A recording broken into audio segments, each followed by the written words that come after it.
I call this my love portion soup. You know why? Because okra soup is one of my favorite soup, and whenever I'm making it, I make sure I make it to my taste, like to my preference, like the way I really want it to be. So guys, let me show you how you can make this delicious, good looking okra soup. First of all, you're going to get your pan, then you're going to add your palm oil, then allow it to just heat up, then go in with your chopped onions or your blended onions, then you're going to go in with your pepper mix. So for this is just your I just mix my atarodo and also my habanero pepper. I just mix the mixture of the two. So I'm going to fry that up until it is well fried for extra 3 to 4 minutes. Then you're going to introduce your stock fish and also your smoked fish.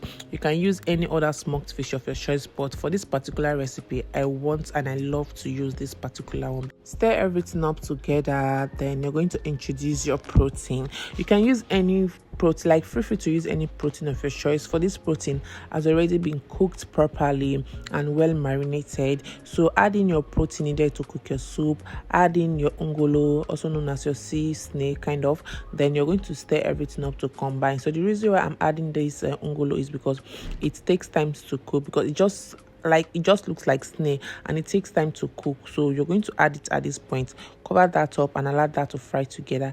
For you can actually add your crayfish powder and also your seasoning cube at this point, but just because there's enough seasoning in my meat stock and my protein, so I decided not to add my seasoning cube at that point. So you're going to add water needed to cook the soup after allowing everything to just cook for like 2 to 3 minutes. Adding water needed to cook the soup. Then at this point you're going to go in with your seasoning cube and also your salt.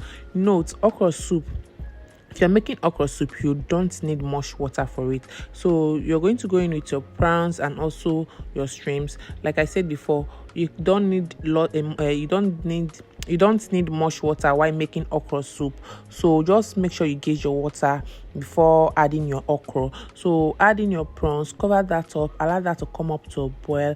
Then at this point we're going to add in our ofingo. This is optional, because this, if you know water snail, this is just will I say sister to water snail. It's just like water snail, but is in a very small smaller version of it. So you're going to add your ofingo, which is optional. Stir everything up to combine, then allow that to just cook for like 2 minutes, because this don't take time to cook. Allow it to just come up to a boil for like 2 minutes. Then you're going to add in your okra. Add in your okra, mix everything up to combine, and make sure your okra, don't overcook your okra. And like I said before, okra soup don't need much water. Ensure you gauge your water, because the okra himself is going to bring out water after adding okra into your soup. It's going to bring out its own water kind of inside that soup. So make sure you gauge your water properly before adding your okra. Then to stay at the safer side, you can just remove some water, just keep it aside just in case the water is not enough. You can actually add at the end of it. So add in your okra, add in your periwinkle, which is optional, but trust me, if you want to make this kind of okra soup, ensure you add a lot of periwinkle. You can see how the periwinkle is not swimming inside the soup. You can see how rich the periwinkle is inside the soup. So add in your periwinkle, which is optional, like I said before. Stir everything up to combine. Then add in prawns. I added these prawns at the end because I wanted it to, like, I cooked it separately, and I wanted it to have its own taste before adding it into the soup, but that is optional for you too. You can actually add crab to this recipe if you wish to.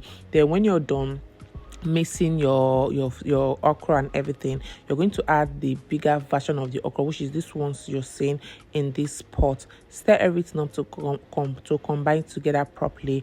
Then you're going to add in your ozuza leaf. So you can use ozuza leaf or you can use bitter leaf, but trust me, ozuza leaf is the best. Or actually you can also use your ogu leaf, but just use ozuza leaf. It's going to give you what you're looking for, what you're really looking for. So immediately adding your ozuza leaf, you're just going to leave it to just stay for like 30 seconds.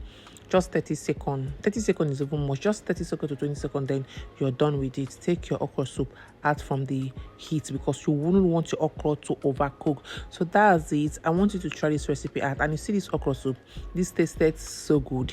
Like, it tasted so good. I want you to try as usual. Get back to me in the comment section, and don't forget to share my video, like my video, follow my page, and please kindly follow my YouTube channel. Bye.